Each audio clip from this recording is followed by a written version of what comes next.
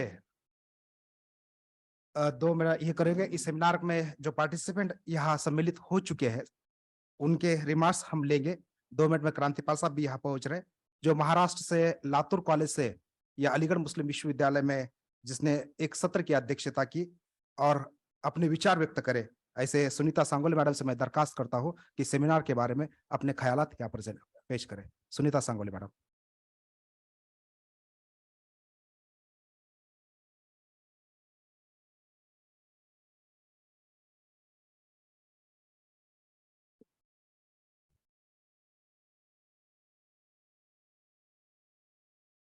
मंच पर आसीन सभी अभिभावक, प्रोवीसी मोहम्मद गुलरेज जी, मंच पर उपस्थित सम्मानीय शैलेंद्र जी लेंडे सर, परमजीत जी सिंह, मिर्जा जी बेग, क्रांतिपाल जी सर, और इस सेमिनार के कोऑर्डिनेटर डॉक्टर ताहिर जी पठान और मॉडर्न इंडियन लैंग्वेज के प्रमुख श्री जरगर जी, और सामने बैठे रिसर्च गुरु जिन्हें कह सकते हैं हम, वो डॉक्टर सतीश जी बड़वे सर, डॉक्टर अविनाश जी आवलगांवकर sir, doctor Ramesh ji Chaure sir और सभी रिसर्चर, अध्यापक वर्ग। आज संत साहित्य के मूल्य, सामाजिक चेतना और प्रासंगिकता, ये 2 दिन के नेशनल सेमिनार के रिप्लाई मैं यहाँ कर रही हूँ। एक सत्राध्यक्ष होने के नाते यहाँ मुझे मेरा प्रेजेंटेशन भी हुआ है। इन 2 दिनों में मुझे जो जो अच्छा लगा, जो कुछ लगा, वो मैं यहाँ बयान करती हूँ। इस सेमिनार का विषय जो है, अभी की जो सामाजिक स्थिति चल रही है, इस हिसाब से बहुत रिलेवेंस ऐसा विषय यहाँ पे लिया है। ये बहुत अच्छी बात है। इन 2 दिनों में मैंने ये भी देखा है कि विषय का चयन तो अच्छा था, रिसोर्स पर्सन भी बहुत जो विषय से जो तज्ञ है उन्हें यहाँ बुलाया है और अच्छी तरह से अलग अलग भाषाओं में संतों का जो योगदान रहा है उसके बारे में मुझे पता चला। होता है कि हम जिस भाषा से होते हैं बहुत बार हम उसी भाषा में अटक के उतना ही ज्ञान हमारे पास होता है, लेकिन जब ऐसा सोचते हैं थोड़ा ब्रॉड व्यू लेके तो अलग अलग भाषाओं में संतों का व्यू क्या है तो पढ़ने में तो ज्यादा समय लगता है, लेकिन सेमिनार में अलग अलग लोगों के साथ जो बातचीत हुई और यहाँ से भी जो सुनने को मिला उससे बहुत बड़ी उपलब्धि हो गई और बहुत बड़े नए विषय भी रिसर्च के लिए मिल गए हैं। ये बड़ी उपलब्धि है ऐसा मुझे लगता है। कोई भी जब एक कार्य हम करते हैं तो उसमें कुछ ना कुछ दिक्कतें आती है, कुछ ना कुछ संघर्ष करके कुछ सामना करके आयोजन नियोजन करना पड़ता है। मैं ऐसा कहना चाहूंगी वो पथ क्या, पथिक कुशल क्या, जिस पथ में बिखरे शूल न हो। जो पथ क्या, पथिक कुशल क्या, जिसमें पथ में बिखरे शूल न हो। नाविक की धैर्य कुशलता क्या, जब धाराएं प्रतिकूल न हो। ऐसी प्रतिकूल स्थिति में भी ताहिर जी सर ने यहाँ पे इसका आयोजन किया। हम देखे कल बारिश भी आ रही थी उसी समय और अलग अलग प्रांत से होने के कारण भाषा का भी हो सकता है, कभी आपको दिक्कत भी आई होंगी। मराठी भाषा के लोग हिंदी में बोलते हैं और किसी भाषा के लोग जब उनकी भाषा में बोलते हैं तो इधर लोगों को भी वहां पे दिक्कत आ सकती है, लेकिन फिर भी वो मायने ना रखते हुए भी जो कहना था वो विचार हमारे दिल तक पहुंच गया है। ये बड़ी उपलब्धि इस हुआ। यहाँ पे आए, रहना खाना, हॉल में बैठने की जो स्थिति थी वो सब सुविधा बड़े अच्छी थी और मुझे बहुत अच्छा लगा। बड़ी स्नेह से सब यहाँ पे हमारी आवभगत जो हुई वो बड़ी स्नेह से हो रही थी और इसके लिए मैं हम सब जो आए हैं बाहर से वो सबके तरफ से यूनिवर्सिटी की और समन्वय कोऑर्डिनेटर की शुक्रगुजार हूँ। यहाँ हम कश्मीरी भाषा का विभाग हमने देखा है, मराठी भाषा विभाग भी हमने देखा है। दोनों विभागों में जो चल रही है बहुत अच्छा रिसर्च भी चल रहा है। यहाँ पे कोर्सेज भी बहुत अच्छी लग रही थी मुझे और भी यूनिवर्सिटी के कुछ विभाग देखने की इच्छा है। हम कल वगैरह देख लेंगे। इस सेमिनार के कारण हमें यहाँ निमंत्रित किया। हमें ये सेमिनार तो बहुत अच्छा ही लगा, उसके एक्सेलेंट ऐसा रिमार्क मैं दे सकती हूँ, इतना अच्छा लगा है क्योंकि जो चर्चा जिस विषय पे होनी चाहिए थे उस विषय पे लेके चर्चा हो रही है और अभी भी वो जारी है। एक सत्र लास्ट का हम सुनने वाले हैं और बाद में इसका अंक जो प्रकाशित होगा उसमें से भी हमें बहुत अच्छा मिलने वाला है, इसका आज ही मुझे यकीन आ रहा है। इस संगोष्ठी की वजह से हम यहाँ आए, आपने हमें सम्मान दिया, उसके लिए मैं शुक्रगुजार हूँ। ऐसा ही आयोजन फिर से भी आप करें तो उसके लिए शुभकामनाएं हैं। धन्यवाद। बहुत बहुत शुक्रिया सुनीता सांगोले मैडम। इसके बाद government degree college Tral Jammu Kashmir से अरशद मलिक यहाँ पर आ चुके हैं। तुमने अपना पर्चा, अपना आलेख, रिसर्च पेपर यहाँ पर पढ़ा। इस सेमिनार के बारे में अरशद मलिक अपने ख्यालात पेश करेंगे। अरशद मलिक, जम्मू कश्मीर।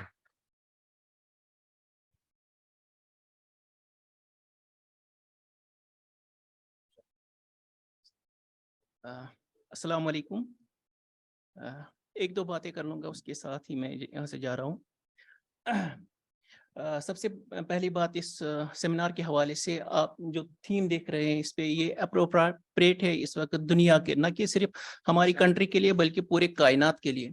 हम देख रहे हैं कि आजकल जो हालात बन रहे हैं पूरी दुनिया में, यूक्रेन और रशिया को देख लीजिए आप, चाइना को देख लीजिए, हमारा हमसाया, किस तरह का व्यवहार आजकल हो रहा है। या इवन दो कि हमारी जो सोसाइटी है उसमें दिन ब दिन अनटॉलरेंस बहुत ज्यादा हद तक बढ़ चुकी है। आप देख रहे हैं कि इंसान की जिंदगी के पीछे पड़ा हुआ है। कहीं पे आप देख लीजिए कोई खुदकुशी कर लेता है, किसी को जिंदा जला देते हैं, किसी जगह दंगे, कुछ किसी जगह ये, तो उस हिसाब से अगर देखा जाए तो इस प्रोग्राम का जो ये टाइटल था बिल्कुल अप्रोप्रिएट है इस वक्त की सिचुएशन के लिए। तो इसके लिए मैं जो ऑर्गेनाइजर से इस सेमिनार के, वो बहुत ही ज्यादा मुबारकबाद के काबिल है इस मामले में। दूसरी बात ये कहूँगा कि जब भी मैं अलीगढ़ आता हूँ, क्योंकि यही से पढ़ा लिखा हुआ हूँ, इसी डिपार्टमेंट का पास आउट हूँ, तो जब भी यहाँ आ जाता हूँ तो एक ताजगी और एक जोश लेके वापस चला जाता हूँ। लेकिन अब की बार कुछ अलग ही लेके जा रहा हूँ। वो सिर्फ मैं नहीं बल्कि हम सब लोग लेके जा रहे हैं, वो है सूफियाना तर्ज जिंदगी। तो जो मुझे लगता है कि हम सब की कामयाबी की जामिन है। तो अगर हम चाहते हैं कि हमारी जिंदगियों में सुकून आ जाए, हम परेशानियों में न घेरे जाएं, कुदरत हम पे कुछ मेहरबान हो, तो उसके लिए ज़रूरी है कि सूफियाना तर्ज जिंदगी जो है वो हम इख्तियार कर लें। तो ये सब मुमकिन हुआ सिर्फ और सिर्फ डॉक्टर ताहिर पठान सर की वजह से। उन्होंने ये थीम चुना और हम सबको यहाँ पे बुलाया। उसके लिए मैं इनके साथ साथ पूरे इस डिपार्टमेंट में जितने भी इस सेमिनार के साथ वाबस्ता लोग हैं, वो सब मुबारकबाद के काबिल है। आप लोगों ने हमें यहाँ पे बुलाया, बहुत अच्छा लगा। आप लोगों से मिलके एक कुछ करने का जोश आ जाता है। जब भी मैं कभी एक पर्सनल एक्सपीरियंस बता रहा हूँ, जब मैं कभी परेशान हो जाता हूँ या थोड़ा सा कम हिम्मत होता हूँ, या तो मैं जरगर सर को कॉल कर लूंगा या मैं ताहिर सर को कॉल करता हूँ, क्योंकि पता है मुझे कि मेरे जो पावर बूस्टर्स है यही दो है। तो इसके लिए आप सबका सर, आपका बहुत तहे दिल से शुक्रगुजार हूँ। बाकी वस्सलाम। बहुत बहुत शुक्रिया अरशद। मैं आदरणीय पीवीसी साहब को बताना चाहूंगा कि कल संतों के इस विचारों पर, इनके वाणियों पर आदरणीय हरमंदिर सिंह बेदी साहब, चांसलर हिमाचल सेंट्रल यूनिवर्सिटी, उन्होंने कहा था कि मैं उनकी कल फाइनेंस ऑफिसर के साथ मीटिंग थी और उन्होंने कहा था कि 5 मिनट मैं आपको संबोधित करूंगा, आशीर्वाद करूंगा। आदरणीय हरमंदिर सिंह बेदी साहब हिमाचल प्रदेश से लगभग 45 मिनट का कीनोट एड्रेस हमने दिया था। जैसे कि मार्च एंडिंग चल रहा है, विश्वविद्यालय में अलग अलग प्रोग्राम होते हैं, वीसी साहब ने कहा था कि 1 घंटा मैं आपके पास प्रोग्राम के लिए आऊंगा, और लगभग 2 घंटे 8 फैकल्टी लॉज में वीसी साहब इस प्रोग्राम को सुनते रहे।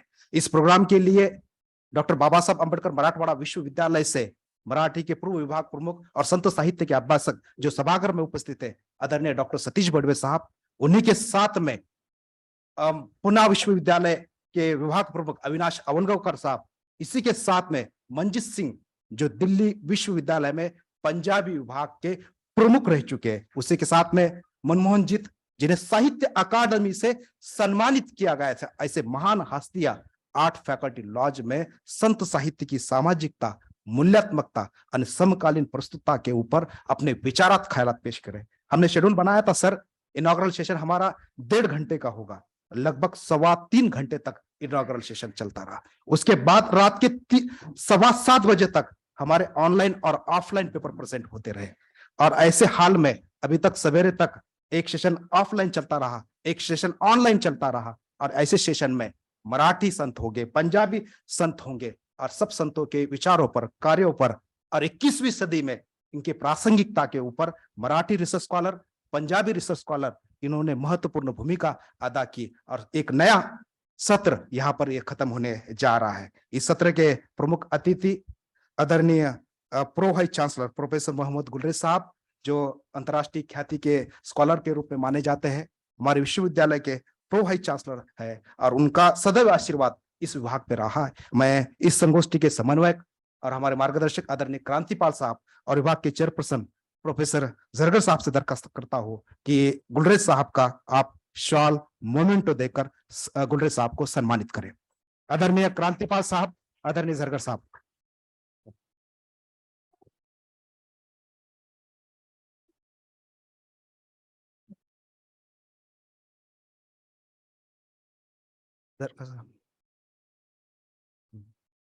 राष्ट्रीय संगोष्ठी के समन्वय कोऑर्डिनेटर आदरणीय क्रांतिपाल साहब जी और विभाग के चेयरपर्सन प्रोफेसर मुश्ताक अहमद जरगर जी, अलीगढ़ मुस्लिम विश्वविद्यालय के pro vice chancellor professor Mohammad Gulrez साहब को शॉल, मोमेंटो और बुके देकर सम्मानित कर रहे हैं।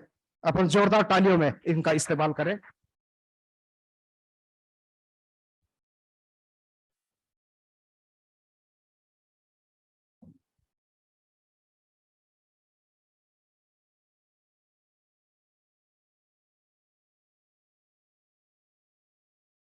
इसके बाद इस सत्र की अध्यक्षता कर रहे राष्ट्र संत तुकडोजी महाराज नागपुर विश्वविद्यालय नागपुर के मराठी विभाग प्रमुख आदरणीय प्रोफेसर शैलेंद्र लेंडे जी का भी यहाँ पे सम्मानित किया जा रहा है। मैं प्रोफेसर मोहम्मद गुलरेज साहब से दरखास्त करूंगा कि लेंडे साहब को शॉल, मोमेंटो और बुके देकर उन्हें सम्मानित करें।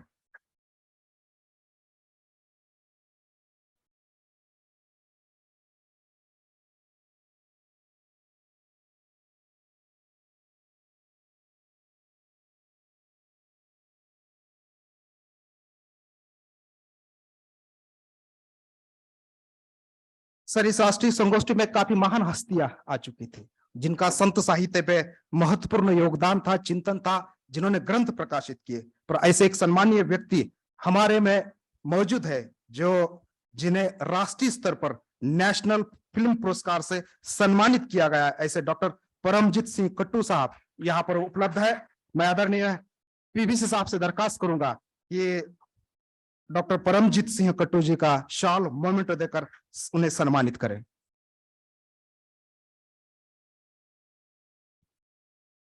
जो संत साहित्य के अभ्यासक भी है, जिन्होंने नेशनल फिल्म में अपनी एक अलग सी पहचान बनाई है और जो पंजाब से यहाँ पर संतों के कार्यों पर, विचारों पर अभिव्यक्त करने के लिए हमारे में उपस्थित है। ऐसे डॉक्टर परमजीत सिंह कट्टू जी का आदरणीय पीवीसी साहब सम्मान कर रहे हैं। उसी के साथ में सामाजिक विज्ञान शाखा के अधिष्ठाता प्रोफेसर मिर्जा असमर बेग साहब का मैं क्रांतिपाल साहब से दरखास्त करता हूं कि उनको सम्मानित करें। आदरणीय सामाजिक विज्ञान शाखा के अधिष्ठाता प्रोफेसर मिर्जा असमर बेग साहब को शॉल, मोमेंटो और स्मृति चिन्ह देकर इस संगोष्ठी के कोऑर्डिनेटर समन्वयक क्रांतिपाल जी सम्मानित कर रहे हैं।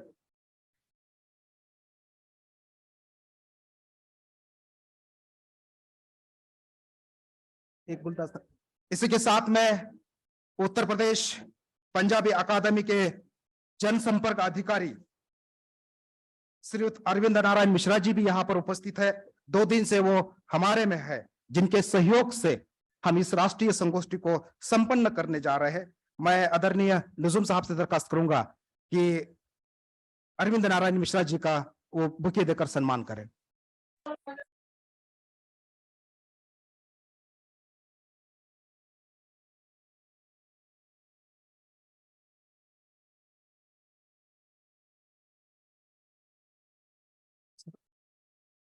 इसके बाद जैसे कि आप देख रहे हैं, समापन सत्र जब होता है सर, संतों की वाणी पे हम जब जिक्र करते हैं तो संतों की वाणी में कीर्तन प्रवचन की परंपरा ये महाराष्ट्र से साथ हुई है। जैसे कि हमारे क्रांतिपाल साहब का मुझे कहते थे कि संत साहित्य महाराष्ट्र से साथ हुआ और पंजाब तक ये पहुंच चुका था। और जो कीर्तन की परंपरा है वो नामदेव जी ने स्टार्ट की थी। नामदेव जी ने मराठी में कहा था, नाचू कीर्तनाचा रंगी ज्ञान दीप लाऊ जोगी। मतलब कीर्तन भक्ति करेंगे, भक्ति के साथ समाज में प्रबोधन करेंगे और उसका माध्यम होगा वो कीर्तन परंपरा होगी। ऐसी कीर्तन परंपरा महाराष्ट्र से साथ हुई और होने के बाद महाराष्ट्र का और पंजाब का एक को रिलेशन है और को रिलेशन के माध्यम से जैसे कि वीरता और शूरता, संतत्व, कवित्व दोनों राज्यों में दिखाई देता है। जब मैं इस संगोष्ठी के बारे में सोच रहा था, कल भी मैंने इस बात का जिक्र किया था। जिक्र करने के बाद मौलाना सेमिनार करना है तो काफी जगह पे प्रपोजल भेजे गए थे, कहीं से भी सिलेक्ट नहीं हुए थे। परेशान था। एक दिन क्रांतिपाल साहब से जिक्र किया, क्रांतिपाल साहब ने कहा था कि तू तेरा काम कर, बाकी फाइनेंस के बारे में मैं देख लूंगा। और उनके ही सहयोग से आज इस राष्ट्रीय संगोष्ठी हमें संपन्न हो जाने जा। मैं आदरणीय क्रांतिपाल साहब से दरखास्त करूंगा कि संगोष्ठी के बारे में अपने ख्यालात यहाँ पेश करें। प्रोफेसर क्रांतिपाल जी। बहुत शुक्रिया पठान साहब। सत्कारयोग हमारे माननीय पीबीसी साहब, डीन साहब, चेयरमैन, डिपार्टमेंट अध्यक्ष और जितने भी स्कॉलर और विद्यार्थी यहाँ बैठे हैं। 2 दिन के लिए ये जो हमारी गोष्ठी चली है संत बानी पर। तो ये आप लोगों के सहयोग से ही इसने जो मंजिल जो है तय की है, क्योंकि आपके बिना हम अधूरे हैं, आपके बिना हमारा काम जो है वो आगे नहीं चल सकता।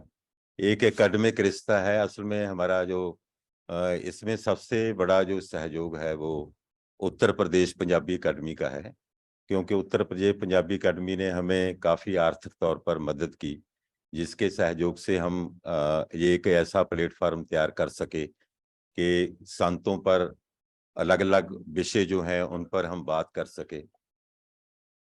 दूसरा है कि ये असल में ये गोष्ठी जो है ये हमारे अपने विभाग जो है उसकी एक पहचान है, क्योंकि मॉडर्न इंडियन लैंग्वेज डिपार्टमेंट जो है इसमें 7 लैंग्वेज हैं और संत बानी जो है ये मिडिवल पीरियड का एक बड़ा पार्ट है। हर भाषा में संत बानी जो है उसने मकबूल हुई है और उसने आगे जो लिखा गया है उसको भी काफ़ी एक रूप अख्तियार किया है।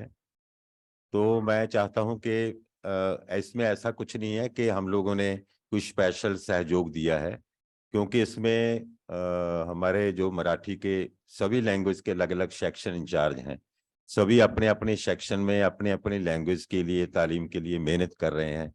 तो पठान साहब ने भी इतनी मेहनत की और सारा काम उसी का है, वो तो हमें वैसे ही एक वो दे रहे हैं कि शेरा हमर के हमने काम किया, क्योंकि इसमें मराठी सेक्शन का और खास करके उत्तर प्रदेश पंजाबी अकादमी का जो सहयोग है, और हम तो बीच में वैसे ही आ गए, क्योंकि मैं इनसे पूछ रहा था कि अगर आप उसमें थोड़ी सी दिक्कत है, क्योंकि अलीगढ़ मुस्लिम यूनिवर्सिटी में अगर कोई सेमिनार करना हो तो सिर्फ आर्थिक मदद के तौर पर सिर्फ 30,000 रुपया देती है।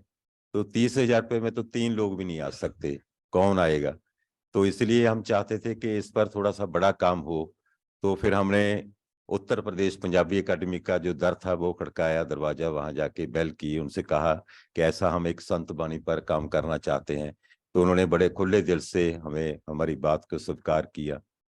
और एक जो चीज है उसमें थोड़ी सी इमोशनल जिसे कहते हैं भावुक तौर पर मेरे साथ जुड़ी हुई है, क्योंकि हमारा मराठियों से कुछ ऐसा रिश्ता है महाराष्ट्र से, क्योंकि मेरी एक्चुअली मेरे जो पिताजी थे वो पंजाबी के छोटे से एक लेखक थे, राइटर थे, और मेरी जो मदर थी वो महाराष्ट्र की थी। मेरी ये कहते हैं कि जो मदर जन्म देती है वो बड़ी नहीं होती, लेकिन जो पाल के बड़ा करती है वो बड़ी होती है। तो जिस औरत ने मुझे 4 साल की उम्र के बाद मुझे बड़ा किया, जिसने मुझे यहाँ तक अलीगढ़ यूनिवर्सिटी तक मैं पहुंचा, तो वो मेरी जो माँ थी वो नागपुर की पाटल खानदान से महाराष्ट्र की रहने वाली थी। 2019 से में 2019 में उनका भी इंतकाल हो गया है, लेकिन हमारी बदकिस्मती है कि हमारे उन्होंने तो अच्छी तरह पंजाबी सीख ली, पर हमारे किसी भी परिवार ने मराठी नहीं सीखी।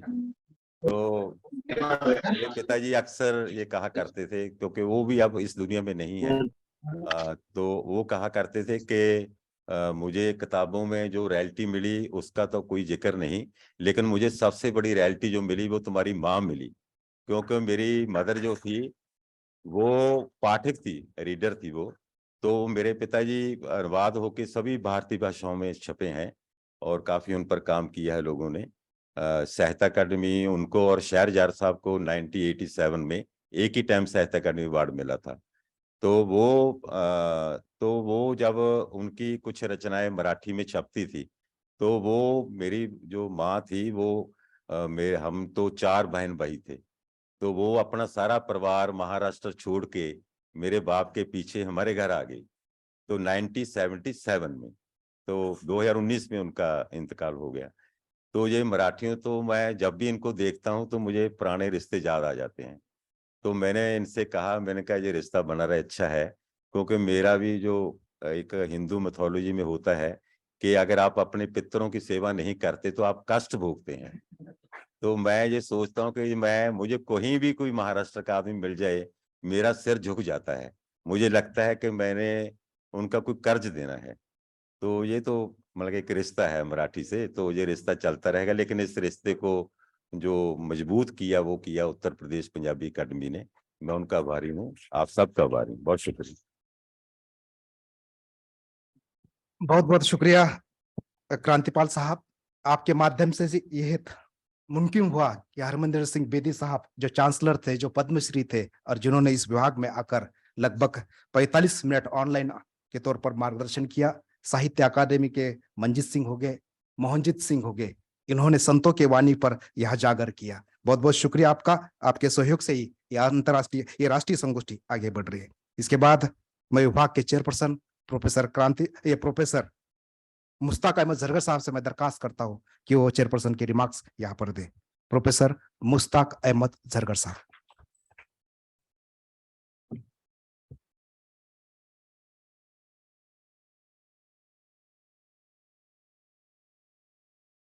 बिस्मिल्लाहिर्रहमानिर्रहीम। मोहतरम पीवीसी साहब, मोहतरम dean faculty of arts professor Asfar Baig साहिब, मेहमानानी गिरामी, ख़वातीन व हज़रात, अस्सलाम वालेकुम व रहमतुल्लाहि व बरकातुहू।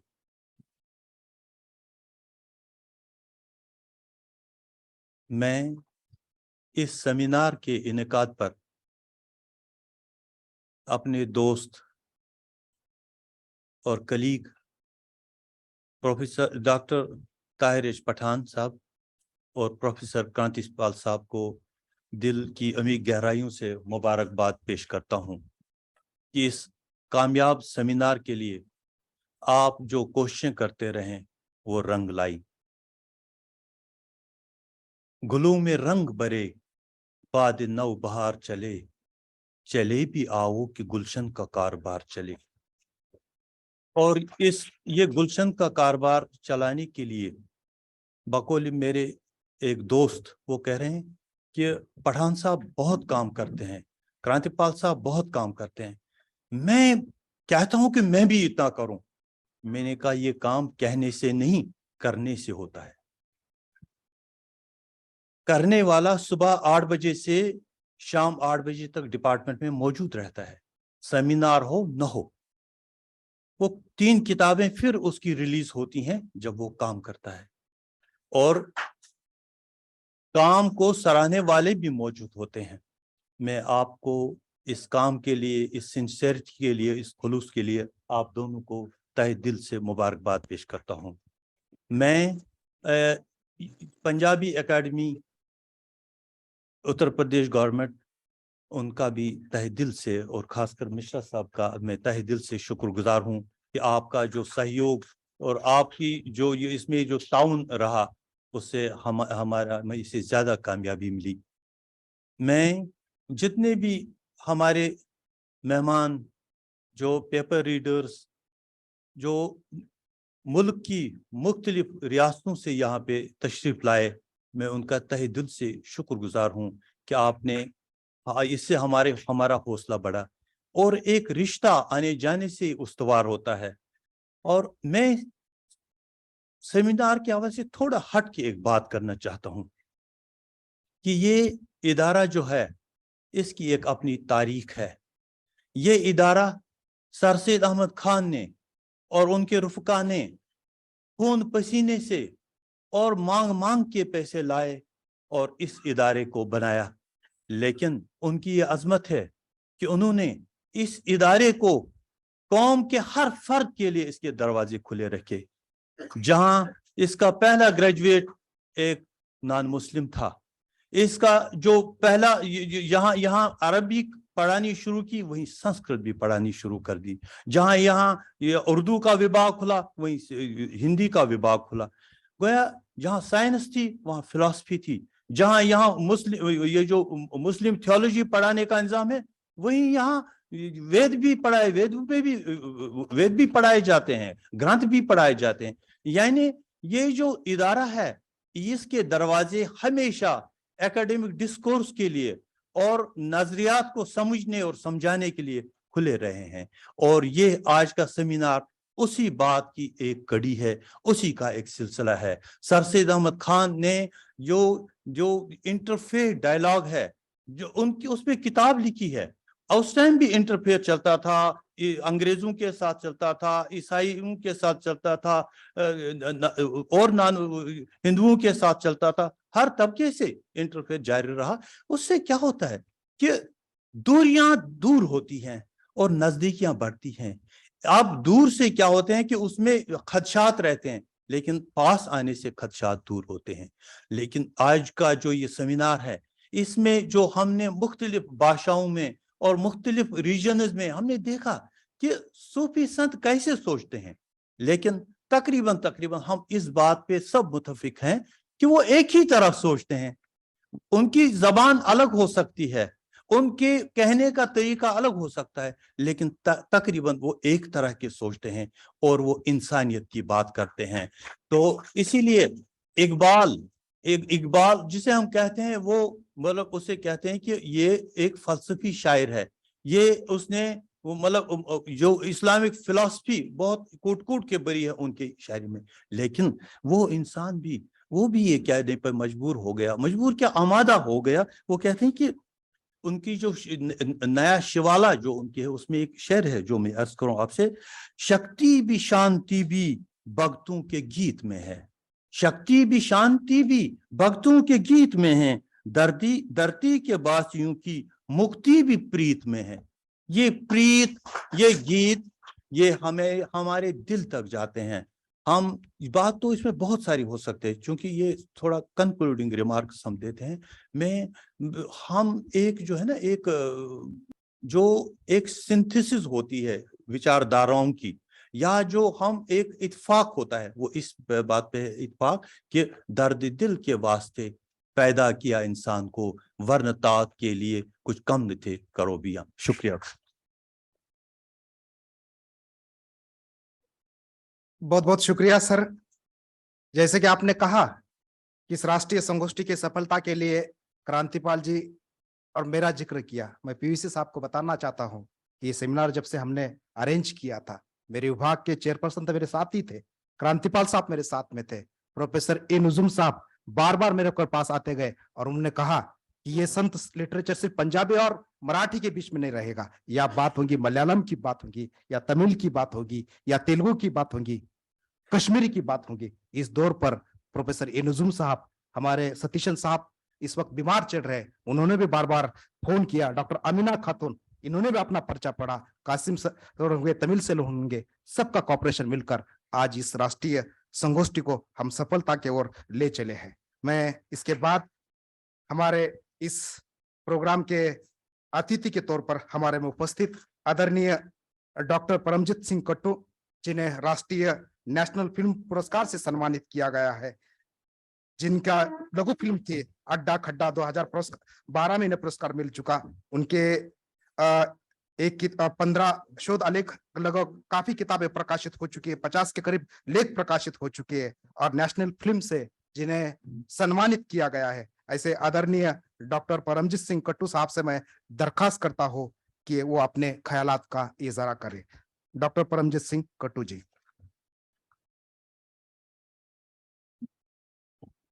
बहुत बहुत शुक्रिया जी।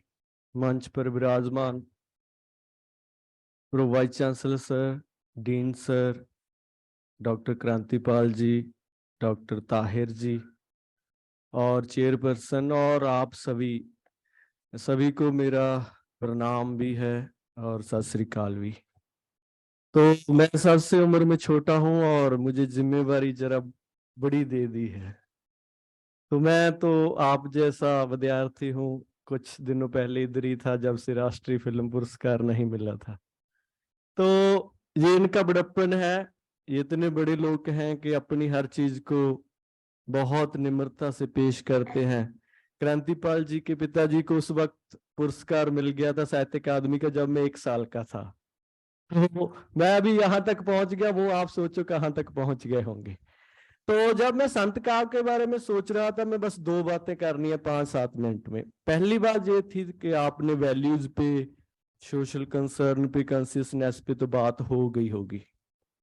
मैं सोच रहा था कि वो तो मास्टर ऑफ एक्सपीरियंस थे, they are master of experience and we are living in the artificial intelligence era. तो एक गैप बहुत बड़ा है। हमें तो चैट जीपीटी आ गई है, आप चैट जीपीटी को पूछो कि वैल्यू क्या है तो उसने आर्टिकल लिख देना है, तो मैं यहाँ बोल देता हूँ। तो ये तो हो चुका है कि उनकी वैल्यूज क्या थी, उसकी वैल्यूज क्या थी। तो क्या हमें अब दोबारा सोचना पड़ेगा वो कहाँ से शुरू हुए थे? क्या हमें ये सोचने की जरूरत नहीं है कि स्पिरिचुअलिटी क्या है, वो कहाँ से शुरू हुआ? तो जब मैं स्पिरिचुअलिटी के बारे में, बहुत सारे बड़े लोग बैठे हैं, मैं छोटा हूं, पर एक बात मुझे समझ आ गई है कि जितने भी धर्म हैं दुनिया के, स्पिरिचुअलिटी के लोग हैं, वो एक ही बात कहते हैं, be natural, be natural, this is the spirituality. अभी हमारे गुरु ग्रंथ साहब में भी यही है, पवन गुरु पानी पिता, है ना, वो पवन को गुरु कहते हैं, पानी को पिता कहते हैं। तो भक्त रविदास जी कहते हैं, तो ही मोही, मोही तो ही अंतर कैसा, जल तरंग जैसा। तो ये तो समझ आ गया, पर हमें एक बार, मेरी ये बस एक विनती है कि हमें स्पिरिचुअलिटी के बारे में एक बार दोबारा सोचना पड़ेगा, क्योंकि हम आर्टिफिशियल इंटेलिजेंस के दौर में आ चुके हैं और इतनी बड़ी खाई पड़ चुकी है जिसमें बहुत कुछ हमने खो दिया है। तो संत काव्य के बारे में जब भी हम सोचते हैं तो हमें ये जरूर सोचना चाहिए कि वो कहाँ से शुरू हुए थे, वो पुरुष और प्रकृति का क्या रिलेशन मानते थे, वेदांत में जो अद्वैत का रिश्ता है वो क्या था। और एक बात मुझे ये भी समझ आई इस सेमिनार का शुक्राना ये भी है कि मैंने खुद दोबारा सोचना शुरू किया कि जो वो कहते हैं कि ये पसारा जो है उसका हिस्सा समाज है, और समाज में जब भी नुक्स आएगा तो उनको लगता है हम वापस पुरुष में कैसे अपने आप को शामिल करेंगे, इसलिए वो सोसाइटी के बारे में बात करते हैं। दूसरी बात, एक बात मैं ये करना चाहता था, दूसरी बात ये करना चाहता हूं कि वैल्यूज तो मिल गई हैं संत काव्य की, वेयर इज द स्पेस, हम उन्हें लागू कहाँ करें, जमीन कहाँ है, बीज तो मिल गए हैं। जैसे कि संत काव्य को छोड़िए, आप संविधान पे आ जाइए। संविधान कहता है कि एक औरत को जब बच्चा पैदा करना है, अगर वो जॉब में है तो 6 महीने की छुट्टी चाहिए, विद पे छुट्टी देती है। क्या कारपोरेट्स देते हैं? तो अब संविधान की वैल्यू नहीं लागू कर रही, तो संत काव्य की वैल्यू तो बहुत बड़ी है, वो तो इतनी बड़ी है कि मैं ही ब्रह्म हूं, है ना। तो अपने आप को ब्रह्म करने तक की वैल्यू है, और दूसरी तरफ संविधान की वैल्यू है। तो हम तो आर्टिफिशियल इंटेलिजेंस और कारपोरेट्स के दौर में जा रहे हैं, तो जमीन कहाँ है, वेयर इज द स्पेस। तो इसके बारे में भी हमें बहुत अच्छी तरह सोचना पड़ेगा कि आखिर उनकी जमीन कहाँ है, जिसमें हमने जो वैल्यू सिस्टम ढूंढ तो लिया है उसे लागू कैसे करेंगे।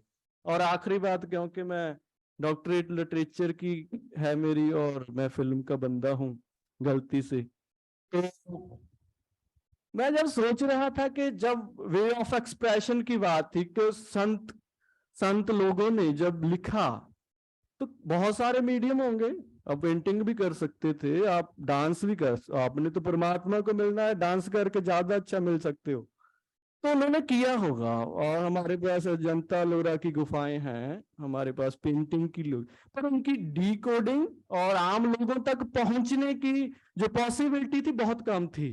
तो उन्होंने the popular way of expression चुना, पोइट्री को चुना।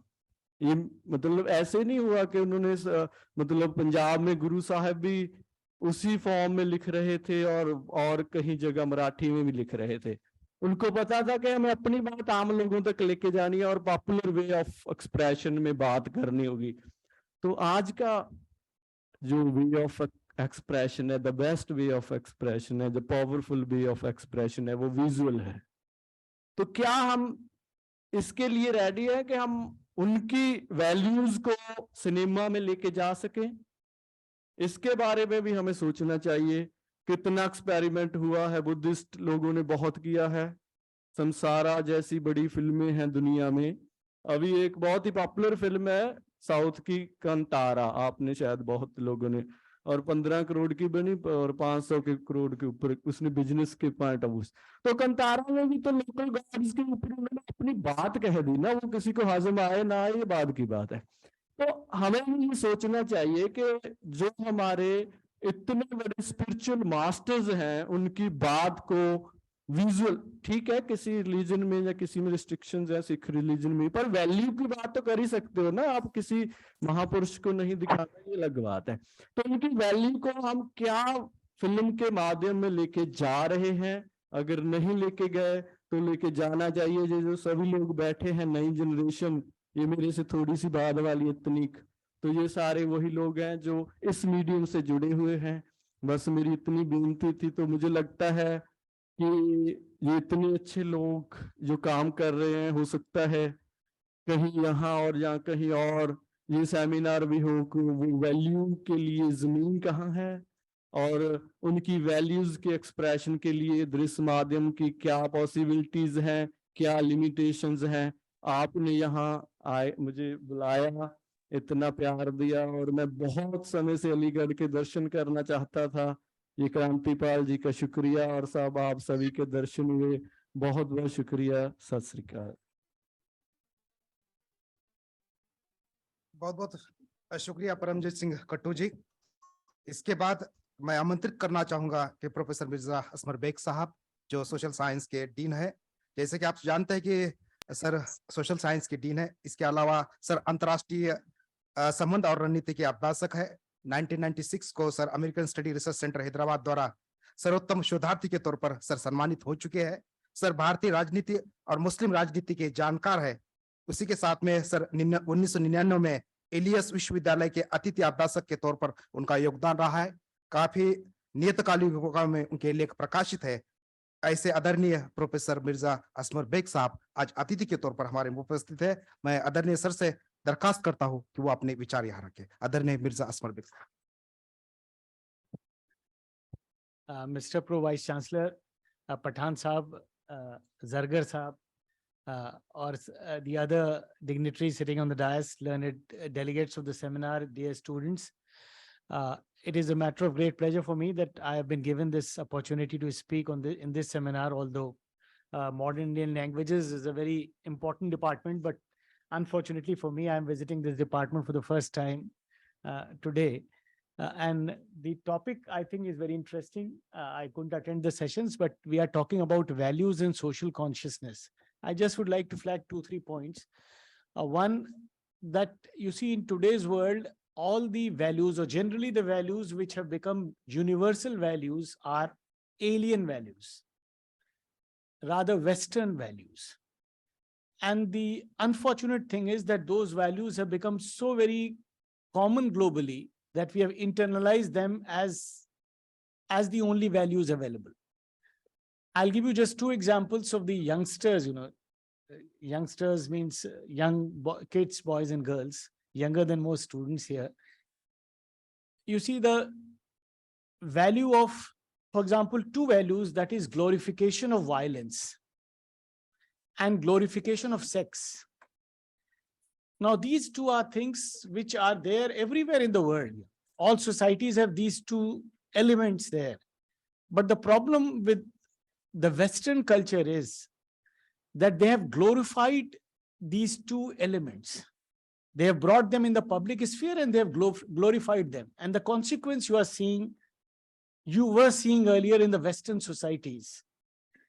You saw young kids, of class 5 or class 6 murdering their classmates, and all kinds of, crimes emanating from these 2 values getting glorified publicly.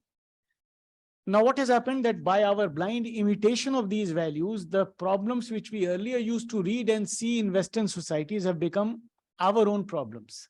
The same problems are being witnessed by us in our societies, that is non-Western societies. And similarly, there are so many other values which were earlier alien, but which are ours now. And we are, in many ways, we are very defensive about our own value system. So therefore, this seminar gives us a platform to think that how we can raise social consciousness about useful values, which are inherent in different literatures. Many of those subjects are being taught in the modern Indian languages department. So that is, how we need to reflect upon them. Actually, seminars are platforms where we just stop and try to reflect upon what is wrong, And that is the social relevance of issues which we raise up in seminars. So I think this is one opportunity for all of us, teachers and students as well, to reflect upon our own choices, our own preferences of values, and try to see what is wrong with our value system, whether somebody else from somewhere else is conditioning our value systems, or it is something very natural. So things which we think are natural are actually not natural. They are in some ways being imposed upon us by different mediums, maybe the media or other instruments, which we all understand. So thank you for having me here, and that's what I want to say. Thank you. बहुत बहुत शुक्रिया sir. इसके बाद जो राष्ट्र संत तुकडोजी महाराज नागपुर विश्वविद्यालय से यहाँ पर तशरीफ ला चुके हैं और समापन सत्र के जो अध्यक्षता कर रहे हैं, ऐसे आदरणीय शैलेंद्र लेंडे सर अपने ख्यालात अपने सामने रखेंगे। आदरणीय शैलेंद्र लेंडे सर मराठी विभाग के विभाग प्रमुख है। इसके अलावा सर अंबेडकर अध्यासन केंद्र के भी प्रमुख है। आदरणीय शैलेंद्र लेंडे सर के लगभग 8 किताबें प्रकाशित हो चुकी है, जिनमें मराठी साहित्य के विवेकवाद, गोपाल गणेश अगरकर, उसके साथ में अंबेडकरी कविता का वर्तमान, साहित्य का मूलवेद, अर्वाचीन मराठी साहित्य, ऐसे काफी साहित्य सर के प्रकाशित हो चुके हैं। और सर इस राष्ट्रीय संगोष्ठी के समापन सत्र की अध्यक्षता कर रहे हैं। सर नागपुर से यहाँ तशरीफ ला चुके हैं। मैं आदरणीय प्रोफेसर शैलेंद्र लेंडे साहब को सम्मान से यहाँ पर आमंत्रित करता हूँ। प्रोफेसर शैलेंद्र लेंडे साहब।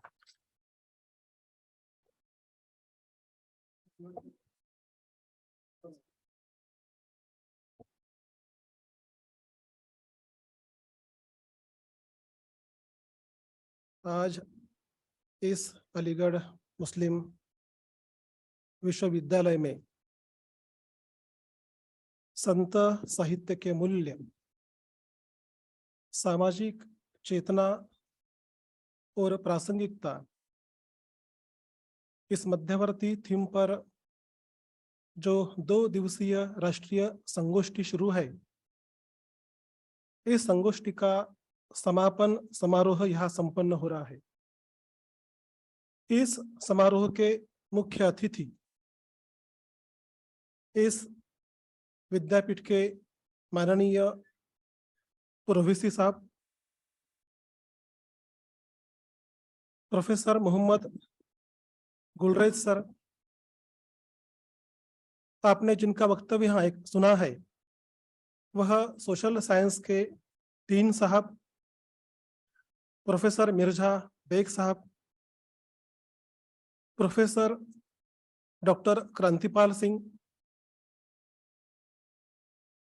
यहाँ इस भाषा विभाग के चेयरपर्सन प्रोफेसर मुश्ताक झरगर साहब, डॉक्टर परमजीत सिंह कट्टू और इस सभागार में उपस्थित सम्माननीय अभ्यासक बहनों और भाइयों, गत 2 दिनों से हम सभी संत साहित्य के संदर्भ में यह विमर्श कर रहे हैं।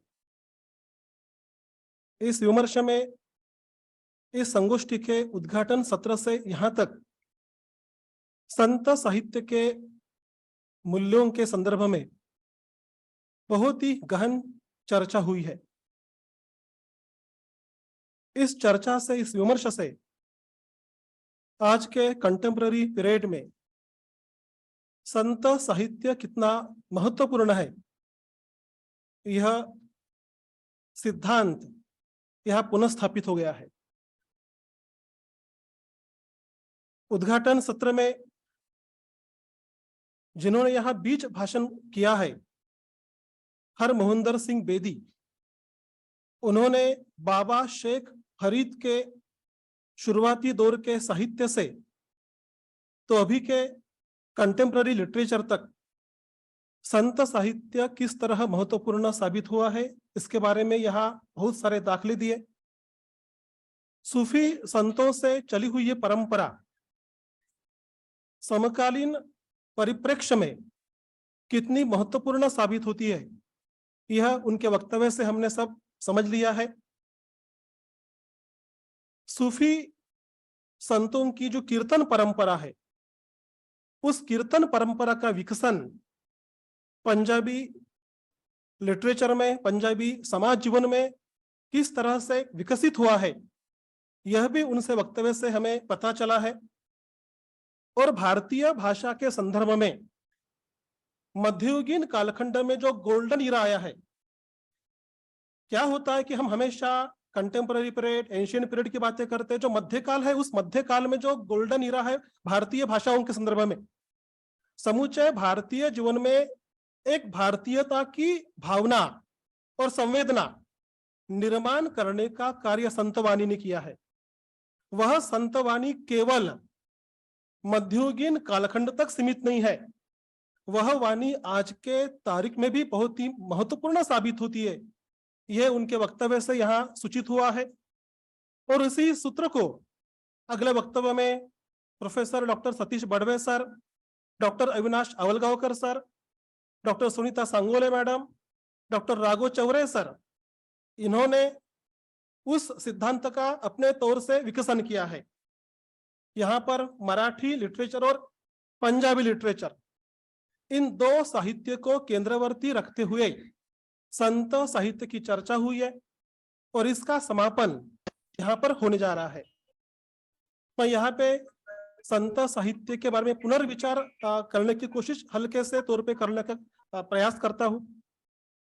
जिस बिंदु पर यहाँ पे चर्चा ने रूप लिया है, उस बिंदु के आगे जो कुछ तत्व है उनके बारे में मैं यहाँ कुछ बातें रखना चाहता हूं, उनके तरफ आपका ध्यान आकर्षित करना चाहता हूं। आपको मालूम है कि संत साहित्य यह आध्यात्मिकता का साहित्य है। मध्ययुगीन कालखंड में संत साहित्य ने अध्यात्म का प्रकाश समूचे समाज के मन में प्रेरित किया है। स्पिरिचुअलिटी यह उसका एम है। ईश्वर निष्ठा, राम निष्ठा, रहीम निष्ठा, कृष्ण निष्ठा, विठल निष्ठा, मतलब परम तत्व से व्यक्ति का संबंध जोड़ने की प्रक्रिया समूचे संत साहित्य में हमें दिखाई देती है। उसका अनुषंगिक भाग, इसके तहत हम सामाजिकता की तरफ देखते हैं। बेसिकली संत साहित्य ये व्यक्ति और ईश्वर, व्यक्ति और परम तत्व, इनमें अनुबंध निर्माण करने के लिए तैयार हुआ है। उसके साथ आध्यात्मिकता का आविष्कार होने के साथ साथ संत साहित्य ने सामाजिकता भी कभी आईना दिखाया है। समाज को एक नई दिशा देनी चाहिए, ऐसा विचार, ऐसी सोच उनके वक्तव्य से, उनके वाणी से हमें मिलती है। ये सामाजिकता किस प्रकार की है?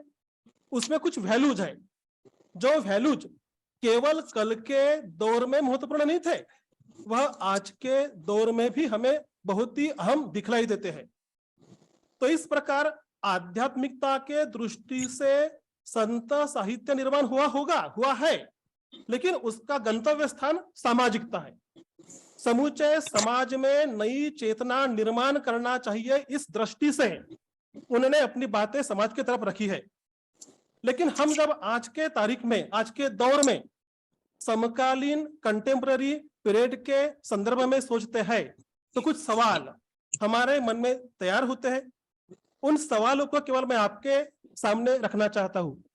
आपको मालूम है कबीर साहब है, रैदास है, गुरु नानक जी है, महाराष्ट्र में संत नामदेव है, ज्ञानेश्वर है, संत परिवार है, चोखा मेला, कर्म मेला, सोयराबाई, जनाबाई, सेना नवी, परिसा भागवत, विसा खेचर, तुकाराम, रामदास, बहनाबाई, ये संत लोग हैं। इन सभी संतों ने समूचे जीवन के उस कालखंड के आडंबर को दूर करने का प्रयास किया है।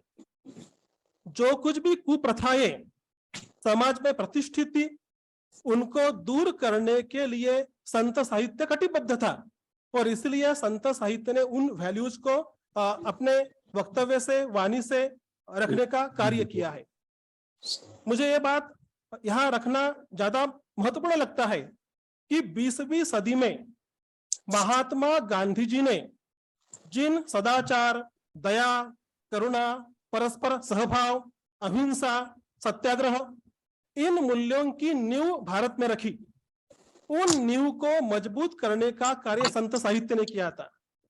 मुझे यह बताना आवश्यक लगता है कि बुद्ध वाणी से, बुद्ध विचारों से और सूफी संप्रदाय के तत्वों से संत साहित्य ने नई ऊर्जितावस्था प्राप्त की है। जिस तरह बुद्ध साहित्य में करुणा है, दया भाव है, सूफी संतों के साहित्य में एक तरह का करुणा दृष्टि है, उनको अपने तरह से, अपने हिसाब से, अपने संप्रदाय की दृष्टि से रखने का कार्य संतों ने किया है। मराठी में संत तुकाराम हुए हैं, उनकी एक रचना है, मैं केवल उनका उल्लेख यहाँ करना चाहता हूँ। पापाची वासना नको दाऊ डोळा, त्याहुनी अंधड़ा बराच मी। जो है ना 3 बंदर, बुरा मत देखो, बुरा मत सुनो, बुरा मत कहो। यह फिलोसॉफी बेसिकली संत तुकाराम के अभंगावली से महात्मा गांधी जी ने प्राप्त किए और यह विचार बेसिकली बुद्ध विचार में आया है। तुकाराम साहब कहते हैं कि पापाची वासना नको दाहू डोळा, मेरे दृष्टि को पाप मत दिखाओ, उससे मैं अंधा अच्छा हूं। त्याहुनी अंधा बरा मी, निंदेचे श्रवण नको माझे कानी, किसी की निंदा मेरे कान पे मत आने दे। बधिर करोनी ठेवी देवा, उससे मैं बहरा अच्छा हूं।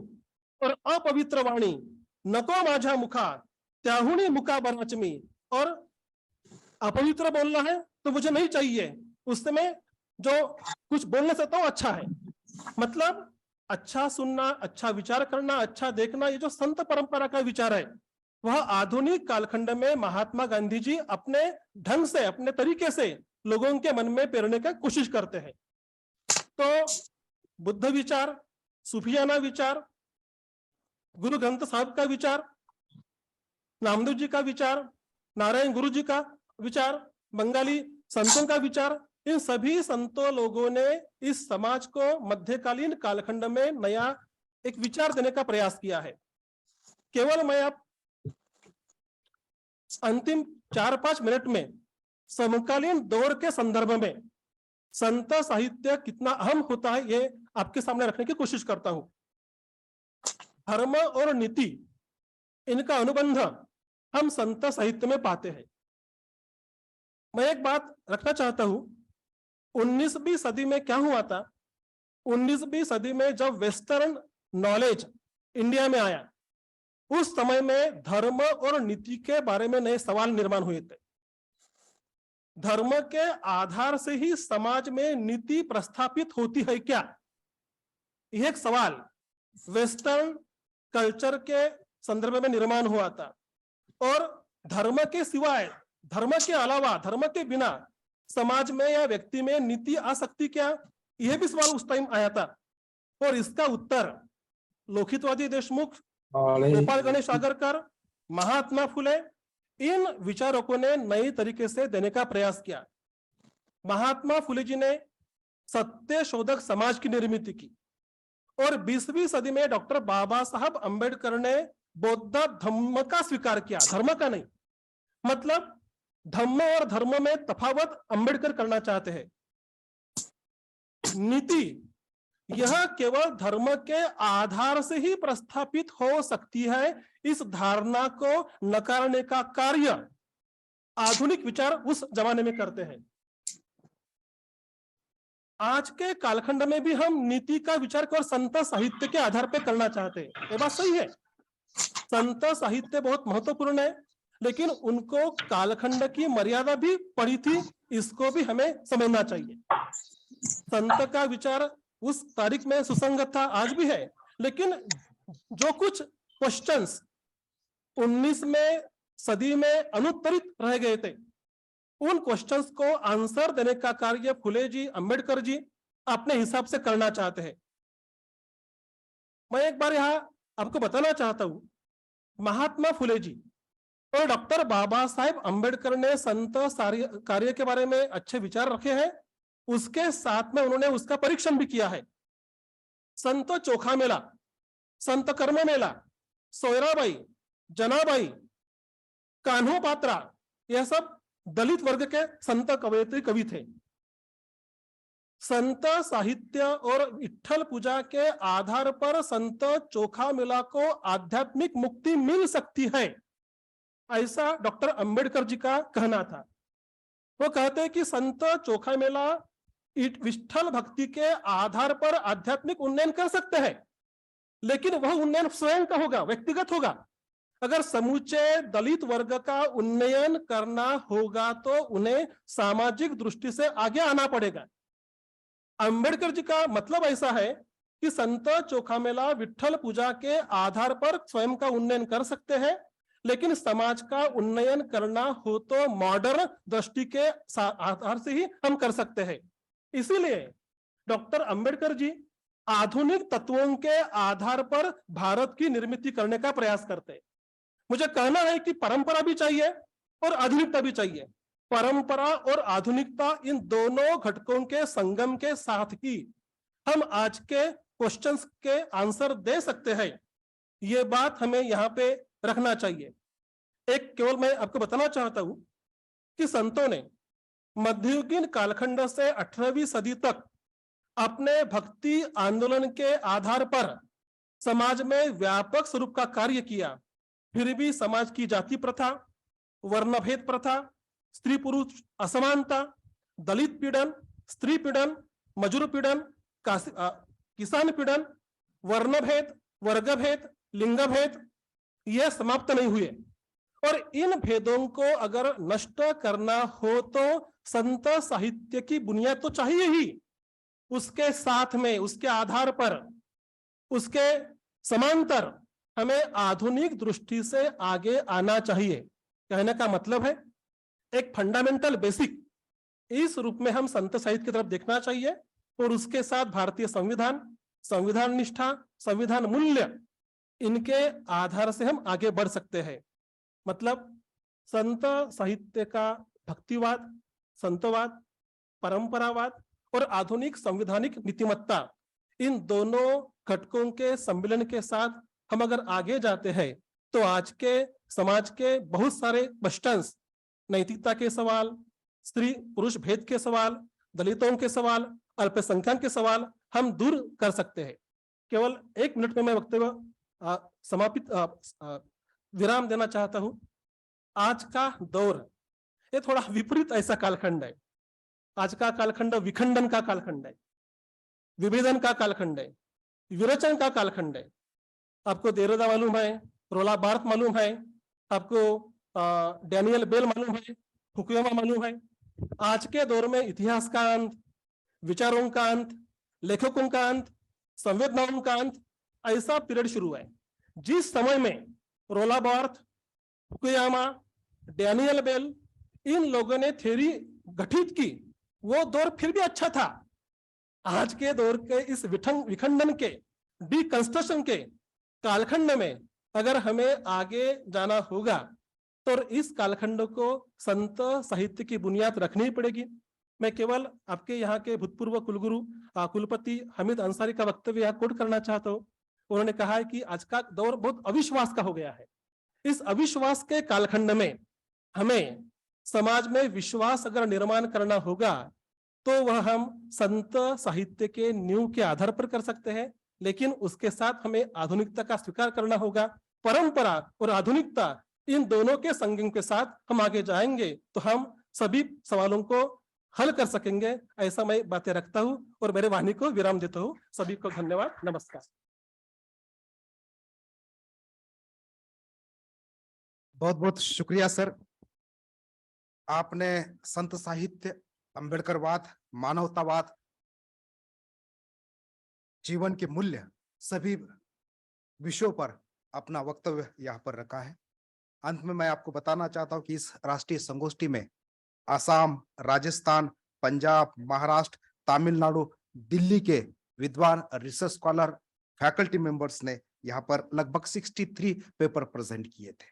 और अंत में इस संगोष्ठी में जिसने सफल करने में महत्वपूर्ण योगदान दिया है, लगभग 1 माह से जो रिसर्च स्कॉलर मेरे साथ में काम कर रहे हैं, ऐसे पंजाबी रिसर्च स्कॉलर दयाराम, इनका मैं पीवीसी साहब से दरखास्त करता हूं कि वो दयाराम को स्मृति चिन्ह देकर सम्मानित करें।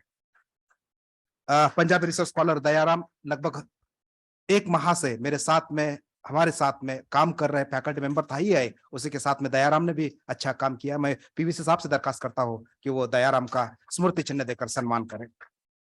उसके बाद हमारे रिसर्च स्कॉलर जो कश्मीर रिसर्च स्कॉलर है पर डिपार्टमेंट में हर क्षेत्र में जिन्होंने महत्वपूर्ण योगदान दिया है, ऐसे शाकिर अहमद नाइको जिसने डाइस से लेकर मैनेजमेंट तक काम किया है, शाकिर अहमद नाइको, इनको भी पीवी साहब से मैं दरखास्त करता हूँ वो सम्मानित करें। उसके बाद हमारे रिसर्च स्कॉलर अमनदीप कौर, हाँ, उसके बाद अमनदीप कौर, जी जी जी, मैं कट्टू साहब और डीन साहब से दरखास्त करता हूँ कि अमनदीप कौर को स्मृति चिन्ह देकर सम्मानित करें। उसके बाद हमारे रिसर्च स्कॉलर बलजिंदर, इन्हें भी मोमेंट देकर सम्मानित करें।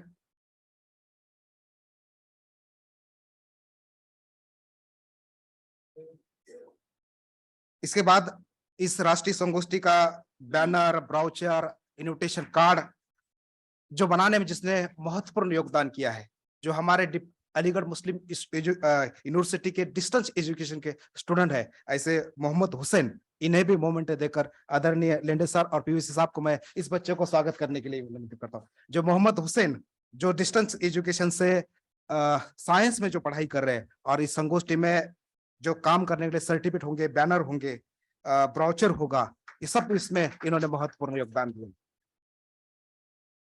अंत में इस संगोष्ठी के प्रमुख अतिथि जो प्रोफेसर मोहम्मद गुलरेज साहब, ये सेमिनार व्यस्त होते हुए सवेरे से सर के मीटिंग चल रहे, सर आए, सर हमारे विश्वविद्यालय के प्रो हाई चांसलर है, सर इंटरनेशनल स्टडीज के डीन रह चुके हैं, सर एग्जीक्यूटिव काउंसिल के 2 बार मेंबर रह चुके हैं, department of West Asian studies के सर लगभग 6 साल चेयरपर्सन थे, प्रो शिक्षा विस्तार केंद्र के सर डायरेक्टर थे, sir Rwanda Africa visiting professor थे, Sri Lanka, Bangkok, Thailand, America, Iran, Pakistan, Libya राष्ट्र का जिसने दौरा किया है, ऐसे आदरणीय पीवीसी साहब यहाँ पर उपस्थित है। मैं सर से दरखास्त करूंगा कि वो संबोधित करें।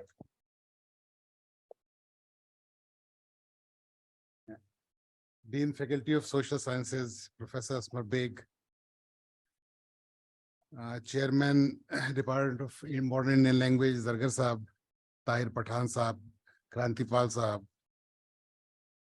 Lende Shirendra Saab, Kattu Saab, Mishra ji, dear faculty members and my dear students, there is no denying of the fact that this happens to be a very important seminar on a very important theme, and I must say is a very timely theme, because everybody needs to understand and everybody should understand as to what is morality, how the interpersonal relations are maintained, and how can we live in a multicultural society.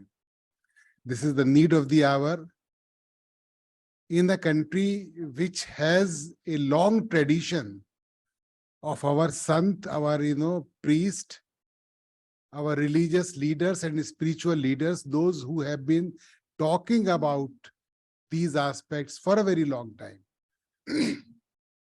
But I was wondering, when I was sitting and listening to respected speakers, I was thinking as to why, in the age of globalization, when we are having the excess of information, why is it that, we need to tell people again and again the importance of interpersonal relations, about morality and spirituality? No, you cannot convince people, by telling them and by, simply organizing the seminar. Where we are lacking, why is it that, Sant literature has not getting the publicity or the kind of, acceptance the way it should have been? I think we need to adopt some modern means, in this age of globalization. I was thinking that, like the way the programs like Jahan-e-Khusro, or in a way, like Rekhta for Urdu poetry are being propagated, and this has got tremendous response from the youth. They are going and attending these seminars, the programs. I think there is a need And there's lots of scope. I think, I think in case the Sant Vani in a new flavor is being produced, and marketing is required, because you need to convince people, What I was telling that, in the age of global, everybody has access of knowledge, everybody can read, We need to tell as to, how the Sant Vani of Kabir was, basically compiled by Guru Arjan Dev, and how in the Guru Govind's, this Guru Nanak also, compiled the thoughts of Kabir. How the, thoughts of Fariduddin Ganje Shakar and, Shah Alam and Rabbi Tukaram and the Ramadevi, they were all have their relevance in the present day, I remember that, when I was in Africa, in Kenya, I met a person, who was from the, a cult, he says that, prayer. I said, yes, I know. The Dalit thinker from Tamil Nadu, he says, okay, then he was telling that, look here, this man knows prayer. That is something, very new, I was, in Kishaf ho raha hai mujhe, that, you know somebody. So another thing, which I would like to point out that, what is there that even the Sant, all our, noble, soul, those who have been propagating and asking for universal brotherhood and unity, what is being done that, we have created, one or two philosophers, a different cults, that we have, Kabir Panthi, we have, and then what we try to make that, we have made them heroes, like, semi-gods, and then we try to pray for them, and, we are not inculcating the teachings given by them, and then we think that we are different as a, follower of particular Sant, and you are the follower different Sant. Then again, this kind of, demarcation and, separation is started. I think, in case we are talking about unity, universal brotherhood and, commonness, I think this cult feeling, somewhere, we have in our psyche this, making hero. And that is why the Indian Bollywood movies, that one hero is, giving, 5 to 10 villains at one time, and then we are clapping. This psyche of, making hero is in our thinking, in our psyche somewhere. So, keeping away that making them hero, considering them as an individual, I think it's one of the important things.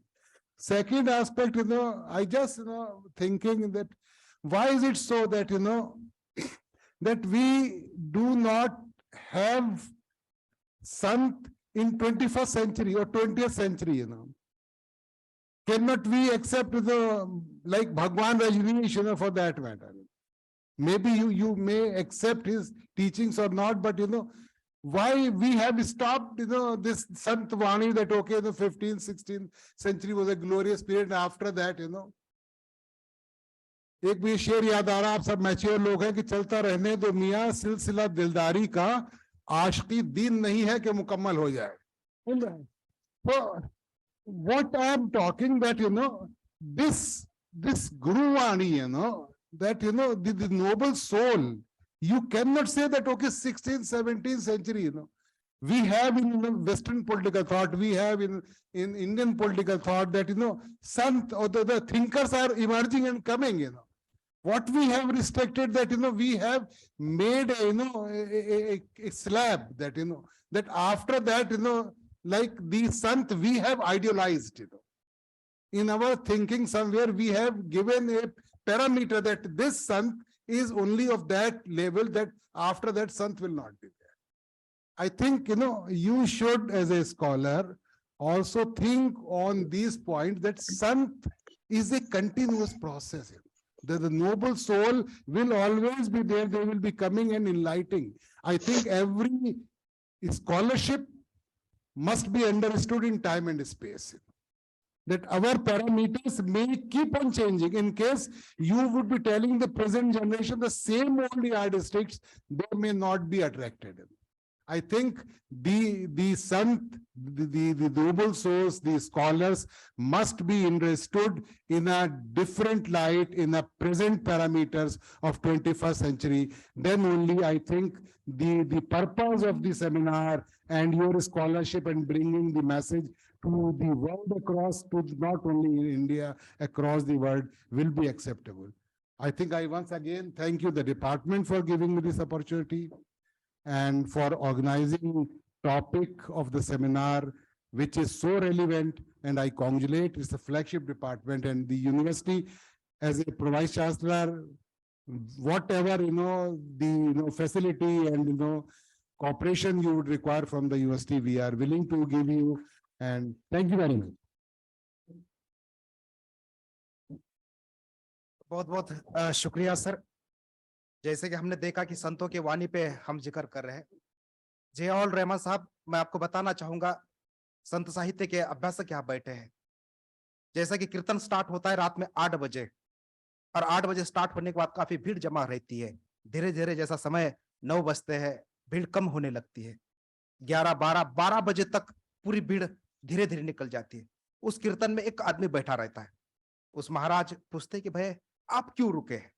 सब तो चले गए, कीर्तन चल रहा है। उसने बोला, महाराज जी, आपके पैर के नीचे जो चद्दर है वो मेरी चद्दर है, मैं लेने के लिए यहाँ पे रुका है। पर मैं पीवीसी साहब को मैं बताना चाहता हूँ कि जब इनॉग्रल हमारा स्टार्ट हुआ था आर्ट फैकल्टी लॉज में, वहां पे भी उतनी भीड़ थी, वो कमरा बंद हमें पूरा नहीं रखा था। आज भी समापन हो रहा है। ऐसे समापन में भी आज संत साहित्य पे प्रेम करने वाले सभी रिसर्च स्कॉलर छात्र यहाँ मौजूद है। यही इस राष्ट्रीय संगोष्ठी की सफलता। मैं विश्वविद्यालय के प्रशासन को, वीसी साहब को, पीवीसी साहब को, सर ये हमारी सफलता नहीं, ये आप लोगों ने हमें जो सहकार्य किया, उस सहकार्य के माध्यम से हम ये राष्ट्रीय संगोष्ठी सफल करने जा रहे हैं।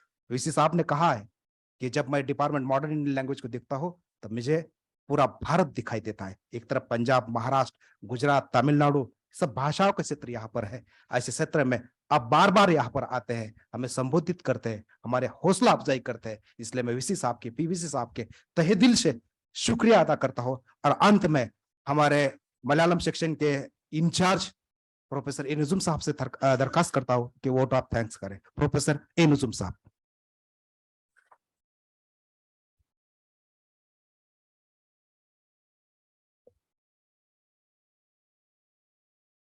Assalamu alaikum, namaskaram, and good evening to everybody. It's a proud occasion and a privilege to me for submitting the gratitude to our respected dignitaries and the respected participants. Before that, I have to submit one thing in front of you, in front of me, including that actually our rainbow has 7 colors, I think, sir. Modern Indian languages should be the rainbow of our Aligarh Muslim University. We would like to expand that 7 number into 16. 6 plus 1 is equal to 7. That means in India, we can see 16 of main languages, 16 languages at least. We should elaborate the Department of Modern Indian Languages by inculcating 17 languages. At the same time, we are very proud to have a faculty of international studies. We are very proud, sir. Likewise, we request the administration, the higher people, to start a faculty of national studies, means a faculty of Indian languages. That is our humble request, because we are proud of our Indian languages. That is the main submission in this occasion towards the higher authorities, sir. Okay, it is my duty to extend the gratitude to the dignitaries and the participants. Anyway, first of all, our respected Pro Vice Chancellor, he, within a few minutes, he delivered one wonderful speech. At last, he concluded that we have to find out the real relevance of Sandhi literature. That means we are living in post-modern age. We have to see through the post-modern perspectives towards Sandhi literature. Am I right, sir? So it is only as beginning. Definitely our the Tahir Pathan will conduct a next seminar, international seminar here. It will be expanded. This is actually it is politically it is very relevant for about discussing about this Sandhi literature, because all of the saints are saints. They have transcended towards the future. I think 2050. They can imagine the people of 2050 or 2100. They are having a foresight. So Sandhi literature is very important one, but we should not be revival. We should be progressive for approaching this Sandhi literature. Okay. First of all, for the modern Indian languages, in the name of modern Indian languages, I humbly extend the gratitude to our respected Sir Professor Muhammad Gulrez Zahab, the Pro Vice Chancellor of our Aligarh Muslim University. Please clap.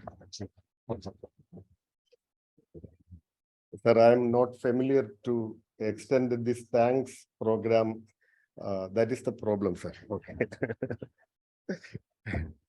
At the same time, in my heart, is filled with gratitude towards all of you, sir. Okay. I will try to extend it by my language. Especially, I belong to Kerala. I would like to speak Malayalam.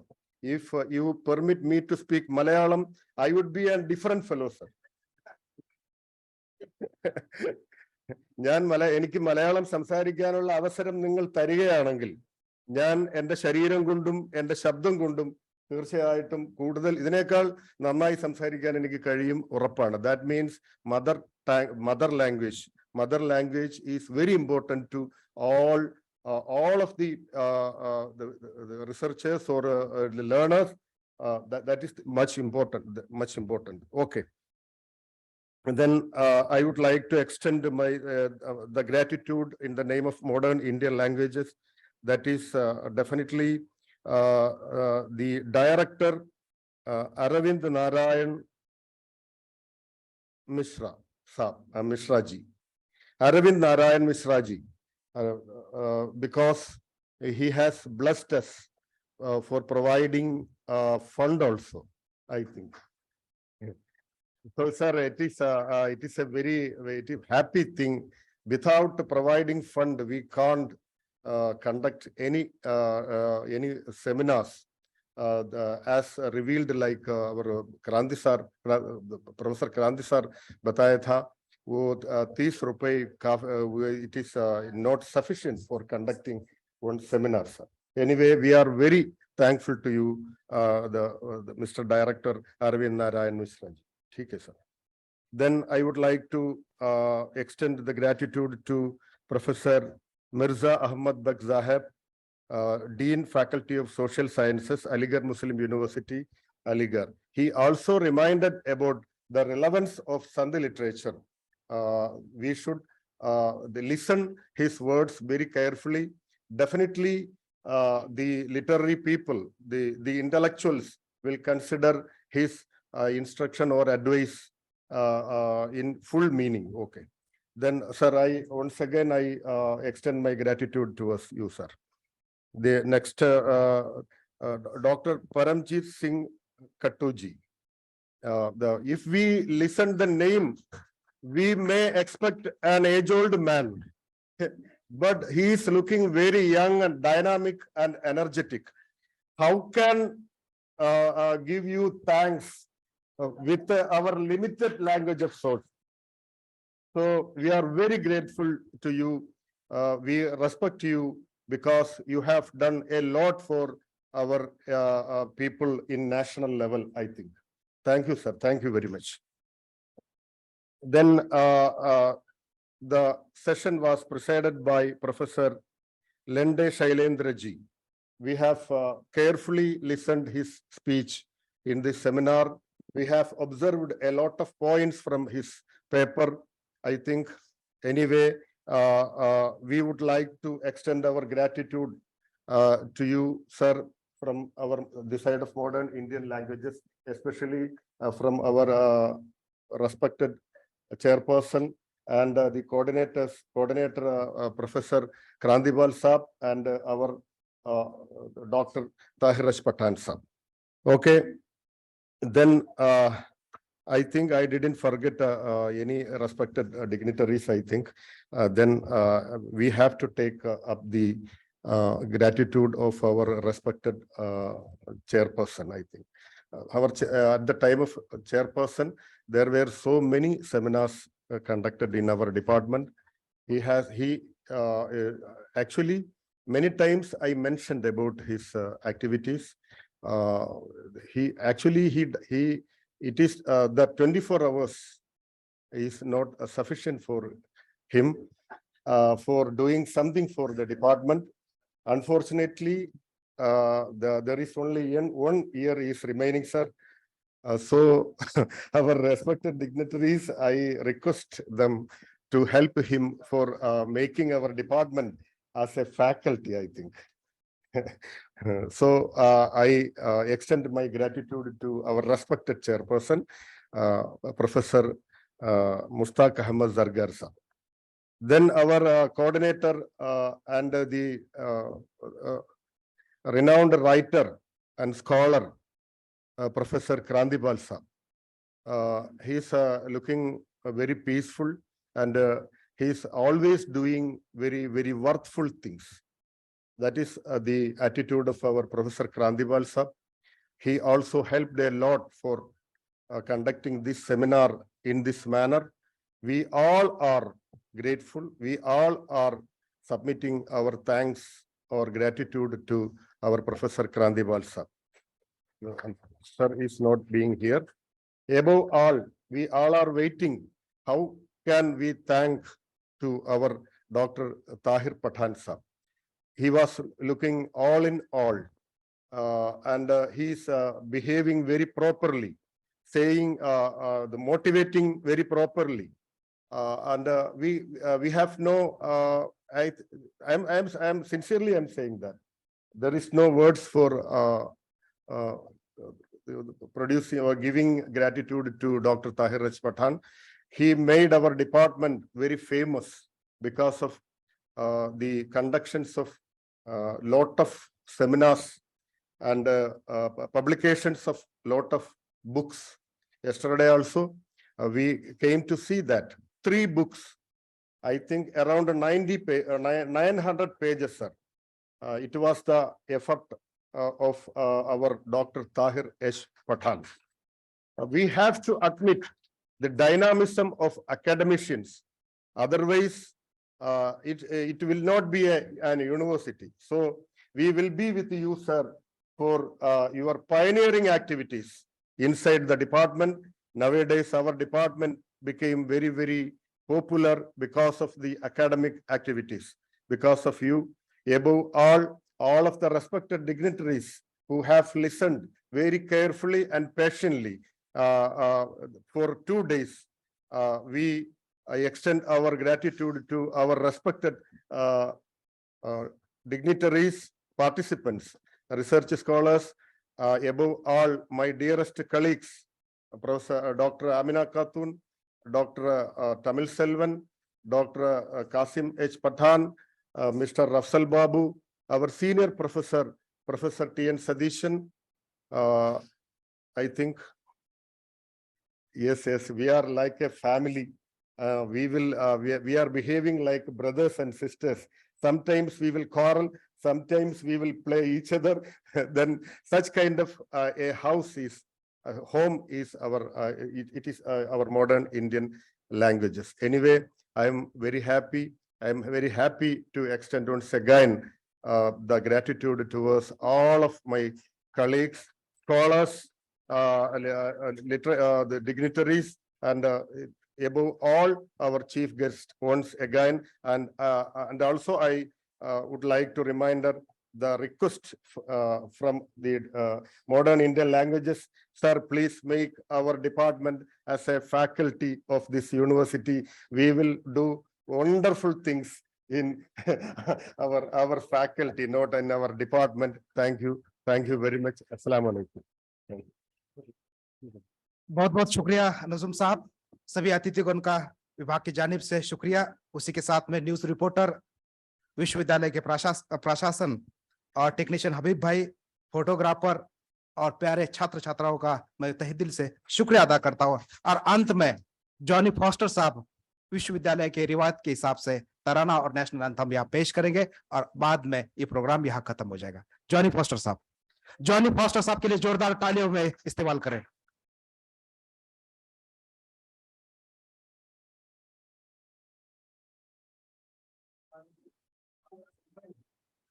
हाँ हाँ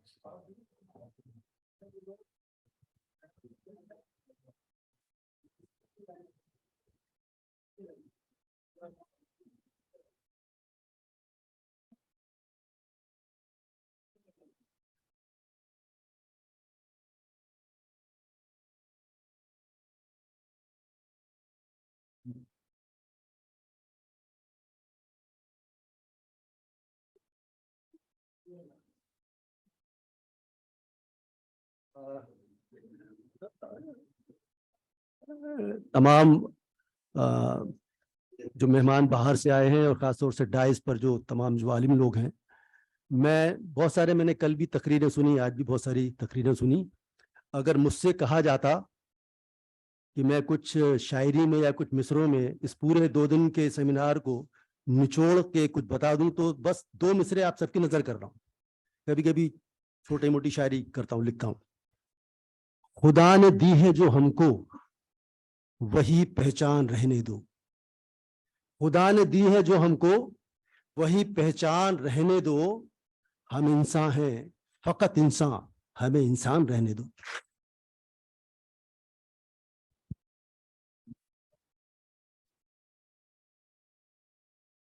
चूंकि ये culture है, बहुत सारे लोग मराठा बोलने वाले हैं, गुवारी, पंजाबी, कश्मीरी। सर शाह साहब का टाइम था और मैं कितनी होने वाली, उससे पहले मैंने कुछ सवाल में क्योंकि कोई आएंगे तो मैं कुछ अगर गलती करूंगा तो मुझे बात की, उसकी बात बता रहा ना।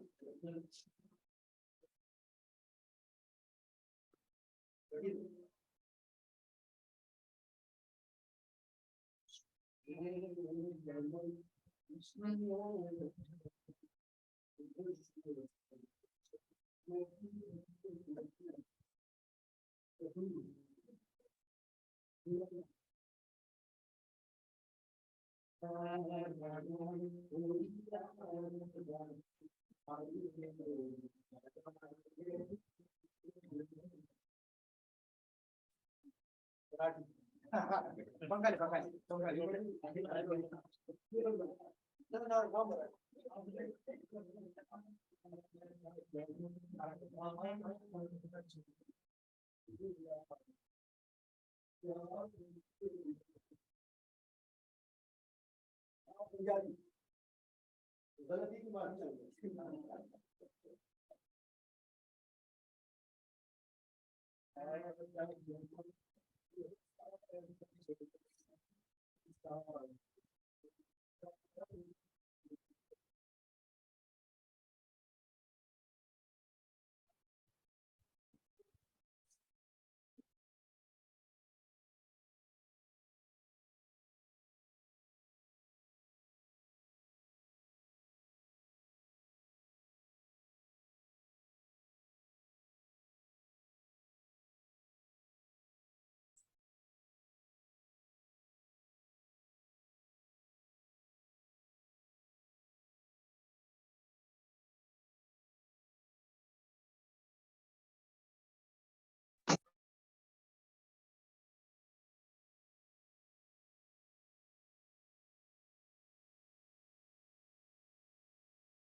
सभी चाय के लिए बाहर आइए, चाय का इंतजाम बाहर किया गया है।